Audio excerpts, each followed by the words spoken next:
देखो बच्चों, आज आप लोगों के सामने हम एक बहुत ही अच्छा सा सवाल लेकर आए हैं।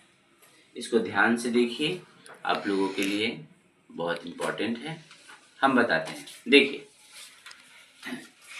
इस वर्ष किसी विद्यालय में, यहाँ कोई भी विद्यालय का नाम भी दे सकता है, 85% स्टूडेंट जो है वो हिंदी में और 70% जो स्टूडेंट हैं वो मैथ में और 65% जो स्टूडेंट हैं वो दोनों विषयों में A+ पाए हैं। ध्यान से देखिए, दोनों विषयों में कितना पाए हैं? 65%। हिंदी में कितना बता रहा है? कितना बता रहे हैं? और मैथ में? तो हमको निकालना है। और एक चीज बता दिया है, कुल स्टूडेंट जो है 120 है। कुल स्टूडेंट कितना है? 120। तो हमको 4 क्वेश्चन बोला है, इसको सॉल्व करना है। पहला कि दोनों विषयों में A+ कितने पाए हैं, सॉल्व करना है। दूसरा, केवल मैथ में A+ कितने पाए हैं। तीसरा, केवल हिंदी में A+ कितने पाए हैं।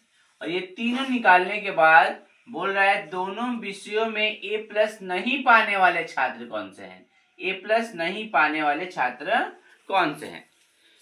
आप लोगों को बहुत आसान तरीका से सम सॉल्व कर रहे हैं। देखा जाए, सॉल्व करते हैं। सबसे पहले कुल स्टूडेंट कितना है? तो यहाँ लिख दिए हम लोग टोटल स्टूडेंट 120। अब दोनों विषयों में क्या बोल रहे हैं? दोनों विषयों में A+ कितने छात्र पाए हैं। तो देखते हैं, बोथ सब्जेक्ट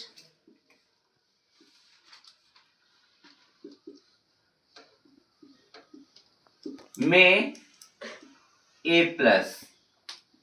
तो देखो टोटल स्टूडेंट कितना था हम लोगों का? 120। तो मल्टीप्लाइड बाय, अब हम लोग देख पा रहे हैं दोनों विषयों में कितने पाए थे, यानी 65 डिवाइड बाय 100।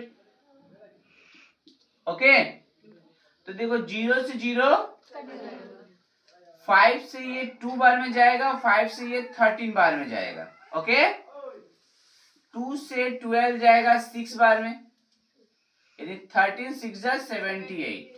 यानी 78 स्टूडेंट जो हैं वो दोनों विषयों में पास किए। अब आते हैं हम लोग, बोले केवल मैथ में A+ कितने पाए हैं। तो ओनली इन मैथ, ठीक है, में A+। अब देखो ये एकदम आसान तरीका से निकालेंगे। ये मत सोचना कि 70% मैथ में दे दिया तो 70% कर दे हम लोग, ऐसा नहीं होगा, क्योंकि यहाँ बता दिया था दोनों विषयों में 65% पाए हैं। तो कभी भी दोनों विषयों में दे देगा और किसी एक विषय का निकालना होगा, तो जो बोथ सब्जेक्ट में पाया हुआ है, दोनों विषयों में पाया हुआ है, उसको लेस करके परसेंटेज निकालते हैं। समझ में आ रहा है बात? तो देखिए 70% था, माइनस कर देंगे जो बोथ सब्जेक्ट में पाए थे, यानी कितना माइनस होगा? 65%। मतलब कितना परसेंट आ गया? 5%। अब 5% जो है वो मैथ में A+ पाए थे, इनका भी निकाल लेते हैं। टोटल स्टूडेंट था 120 मल्टीप्लाइड बाय 5/100। देखो 0 से 0 कट जाएगा, 5 से 10 2 बार में कट जाएगा और 2 से 12 6 बार में कट जाएगा। तो आ गया 6 स्टूडेंट। कितना स्टूडेंट? ऐसे भी मैथ में कम ही स्टूडेंट A+ पाते हैं, कभी पाते हैं। यहाँ भी देखिए 6 स्टूडेंट ही पाए हैं। अब ये भी हम लोगों का बन गया। तीसरा बोल रहा है केवल हिंदी में A+ कितने छात्र पाए हैं। ओनली इन हिंदी, है ना, में A+। सेम देखिए वैसे ही बनाएंगे। कितने बोल रहे थे? 85%। इसमें से बोथ सब्जेक्ट को माइनस कर देंगे, तो 85% माइनस कितना? 65% इज इक्वल टू कितना हो गया? 20%। अब 20% निकाल देना है। टोटल 120 छात्र थे, स्टूडेंट थे, मल्टीप्लाइड बाई 20/100। हाँ, तो यहाँ देखिए 1 0 से 1 0 यहाँ कट गया और 1 0 से 1 0 यहाँ कट गया। 12 2 जा 24, तो 24 जो स्टूडेंट हैं वो किस में पाए? हिंदी में।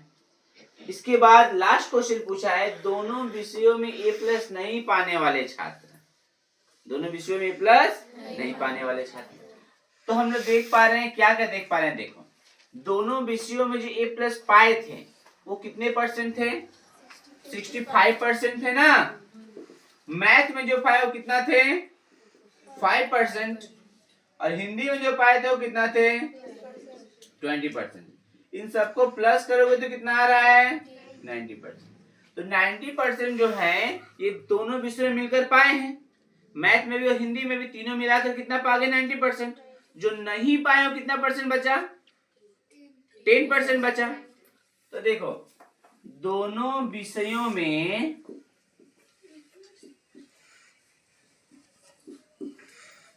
इन्हें बोल रहे हैं, दोनों विषयों में A+ नहीं पाए इज इक्वल टू, तो टोटल होता है 100% माइनस 65% दोनों में पाए थे